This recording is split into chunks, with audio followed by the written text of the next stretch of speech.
আজ বানাবো নিরামিষ পনির রেসিপি। তার জন্য ফার্স্টে আমি পনিরটা নিয়ে নিয়েছি, এবার কিউব করে কেটে নেব। দেন একটা প্যান নিয়ে নিয়েছি, তাতে সর্ষের তেল দিয়ে সামান্য একটু নুন দিয়ে কেটে রাখা পনিরটা দিয়ে এপিট ওপিট করে লালচে করে ফ্রাই করে তুলে নেব। তোমরা এখানে সাদা তেলেও ইউজ করতে পারো। আর এইদিকে একটা মশলা বানাবো, তার জন্য ফার্স্টেই নিয়ে নিয়েছি দেখো কাজু, মগজদানা, আদা, টমেটো ও লঙ্কা।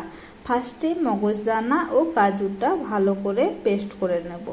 তারপর দিয়ে দেবো আদা, টমেটো ও লঙ্কাটা, আবারও খুব ভালো করে মিহি করে পেস্ট করে নেব। তারপর ওই প্যানেই দিয়ে দেবো তেজপাতা, শুকনো লঙ্কা ও গোটা গরম মশলা। একটু নেড়ে চেড়ে দিয়ে দেব যে বেটে রাখা মশলাটা সেটা।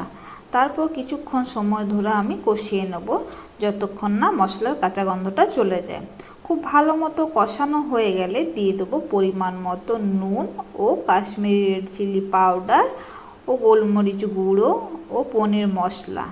আবারও একটু জল দিয়ে কিছুক্ষণ সময় ধরে কষিয়ে নেব। মশলা থেকে খুব ভালো মতো তেল ছেড়ে গেছে, এবার দিয়ে দেবো টেস্টটাকে ব্যালেন্স করার জন্য সামান্য চিনি। আবারও কিছুক্ষণ নেড়ে চেড়ে ভালো মতো কষিয়ে নেব। তারপর দিয়ে দেবো ভেজে রাখা পনিরটা। তারপর নেড়ে চেড়ে সামান্য জল দিয়ে গ্রেভিটা ঘন হয়ে এলেই একদম রেডি নিরামিষ পনির রেসিপি।